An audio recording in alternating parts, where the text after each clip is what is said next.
face right now. I'm sorry. Oh, okay. So repeat the question again, and then I'll give you my answer. Okay. So I was reading this passage. And when you read passages, it comes to you differently. So the passage is from Psalm 139. And you formed my inward parts. You covered me in my mother's womb. I will praise you, for I am fearful, marvelous all your work, and that my soul knows very well. So the part that stuck out to me is that your soul knows very well that you are wonderfully made, right? My question is, at what point in life do we come to terms with that knowing? Sakafet, you're listening to Unfiltered Lyman with BLT. Every week, we will reflect on our journeys on trying to navigate between our parents' traditional culture versus American culture. We are your hosts, Bertie, the Haitian sensation, Lisa, the Dominican diva, and Terry, the tantalizing Trini. No one's talking, so let's get unfiltered. So in my opinion, I feel certain events that happen in your life that creates the wisdom for you, and then certain things that happen in your life, sure, and maturity sets in, right? When you have maturity and wisdom and you can sit back and reflect, I think that's when you get to that point in your life like, okay, my soul already knew. I've been wrestling with these eternally growing up through adolescent, trying to find myself, different life experiences. Come to the point when you're like, I know now, I've always been great. It's had the tools inside of me, know what I need to do. Terry face over here is pondering. I'm not pondering. I want to hear what she has to say. That's just my personal view on it. I feel like you just come to this point in your life where you're like, okay, I always knew. I always did know. I always had everything that I needed inside of me to have the wisdom to know what's right and wrong for me and what I need to do. Okay. If that makes any sense. It does. Terry. Okay. Everything that Lisa said is correct. Here's the thing. There are many of us that don't get to that level. Mm-hmm. The people that always complain about, bad things always happen to me because they have not tapped into, or they have not been still enough to be able to receive that. You have to be on a certain level to get that, for that to happen. The maturity part is one piece, but there's some people that haven't reached there. Prime example, Lisa, drunkie. Oh, okay. That is a prime example. And the reason why I say that, because he's always calling and bawling and doing all kind of things, because he is in this constant turmoil all the time. And then some people, they live their life in that turmoil until they transition on. And then there's some people that they live it, but then something happens in which it connects. And then it's like the skies open up and they get it. So, exactly.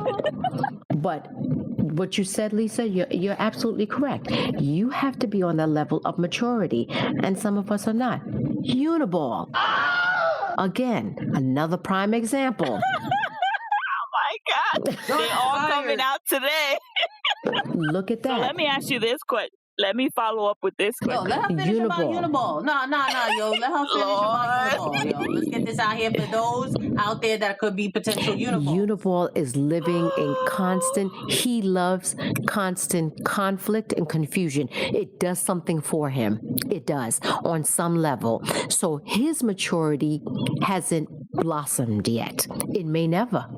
And the rate that he's going, it may not, because even though he has good people that surround him, they leave him because of the stupidness that he's doing. So there's another example of, when you're mature, when you get mature, he's going to be on that constant, that hamster in a wheel all the time and wondering why you're getting the same results, same hamster in the wheel. But on some level, he enjoys it. So that's why I say I do agree with Lisa, but then for some parts, some people they just never get there. They like to operate in a turmoil. Yeah. Sorry. So my other follow-up that I had was, I agree with you, lady, but then it becomes, Is it because we didn't discuss that in our home? Because I feel like, not trying to be funny, with my son, he knows that he's fearfully and wonderfully made.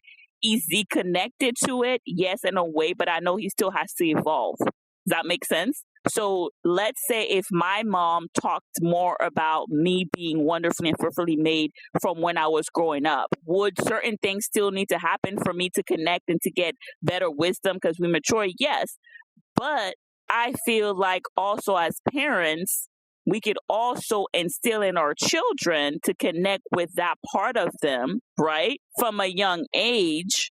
And sometimes I feel that link is missing, right? Because I had to discover it. If let's say I was brought up in the church, right? And I went to church and the Bible talks about this. Why not teach that to our kids from a young age, even if they may not fully understand it yet, because they have to get to their own spiritual elevation. But they should know, like, yo, damn, I'm fearfully and wonderfully made, right? Does that make sense what I'm saying? I agree with you. Yes, it could come from the home, but then also, too, I think some people, they don't get it from the home. Some people are blessed and fortunate for the people that are around them growing up. I will use myself as an example.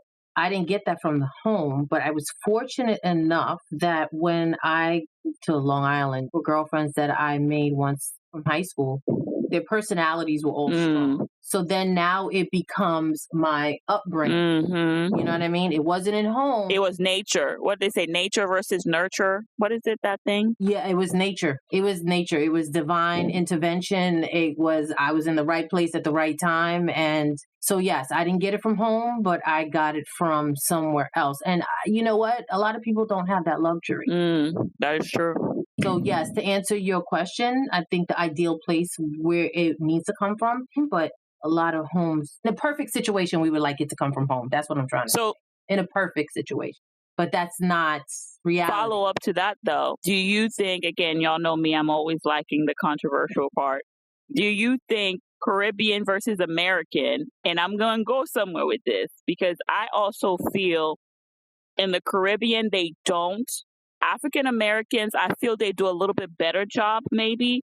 But I will tell you one group of people that absolutely, no matter what, they make you feel like you could fly, even if you're in a wheelchair. What group of people you think I'm going to say? They're going to make you believe you could do whatever you want to do in life. Caucasian folks. My Caucasian folks, I realize, yes, I feel like they, from in my experience, the ones that I've been around and the one that I see how they raise their kids, they are more nurturing, outspoken. Yes, when they speak it more to their children, then I would say not maybe this generation of us or Caribbean folks, but the older school. Does that make sense? Because you will hear it a lot. Like, I know I've seen in experiences, they're more like, oh, you could do anything. You believe anything. What do you want to do? Like, they're more that outspoken, I guess, about making sure that you understand at some point that you are like, yo, you're great. You're who you are, compared to maybe, that's just me. I'm not saying that it's all, I'm not saying we don't do it. I'm just saying I see it more. Lord, I'm going to get such backlash for that. But it's just disclaimer. All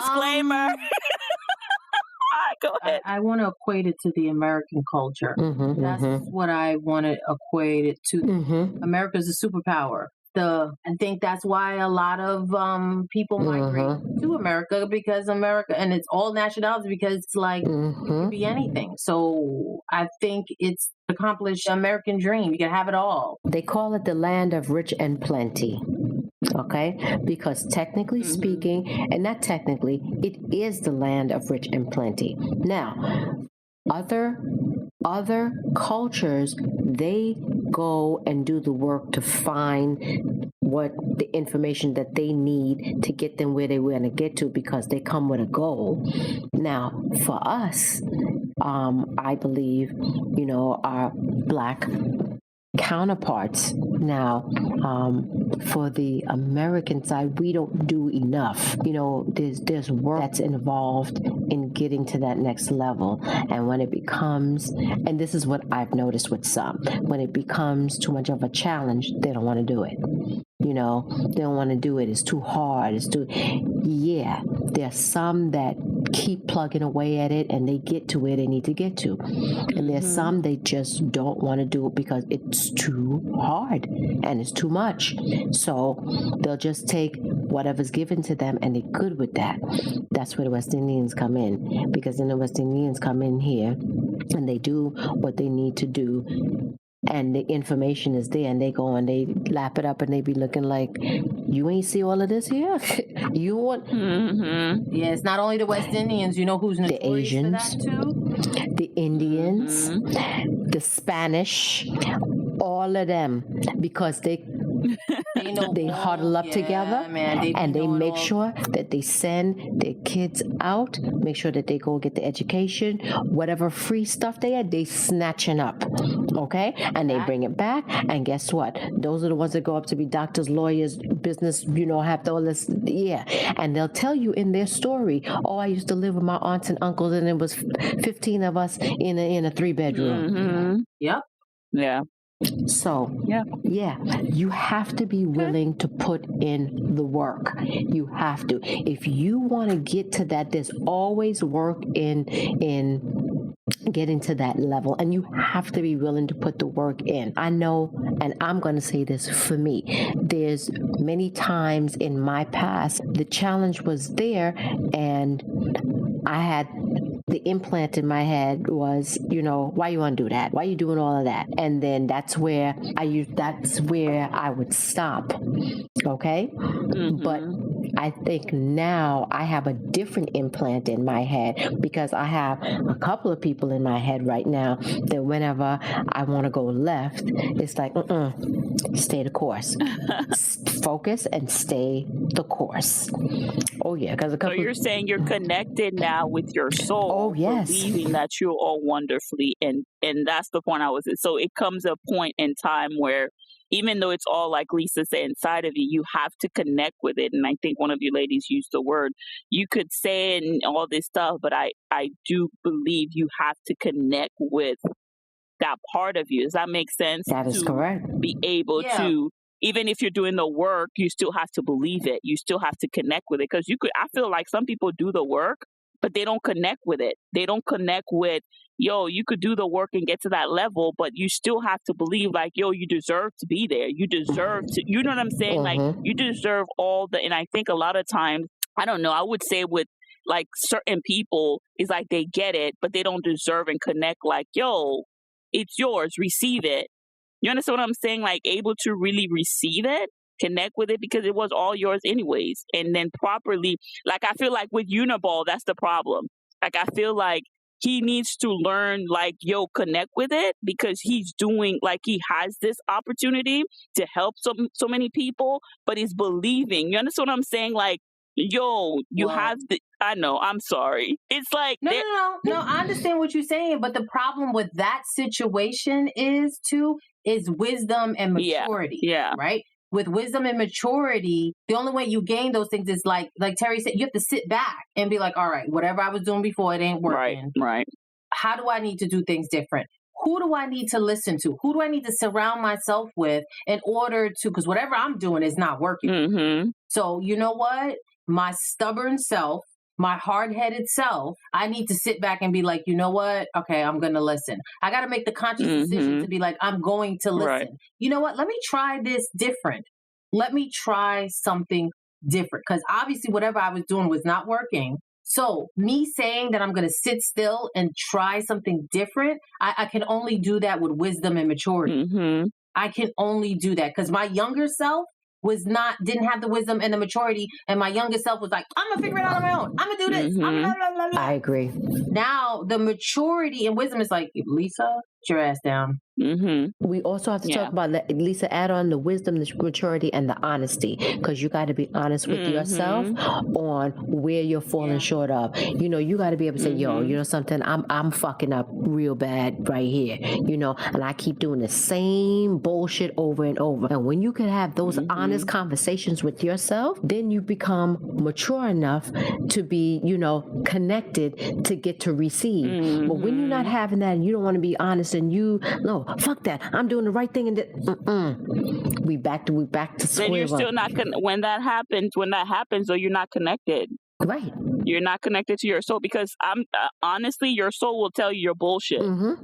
Your soul will tell you your bullshit. So even though we say like, yeah, you're wonderfully and fearfully made, makes no mistake about it, it's also going to highlight your bullshit, and it's also going to highlight what you need to work on. So again, it goes to the point where, you're not fully connected, and like you said, being honest with yourself, because when you do that, it all works together. So I agree with you, ladies. I do agree that, yeah, maturity, wisdom. Go ahead, Terry. I think one more thing, when you're open, and when you're open to receive from the spiritual side of it, aspect of it,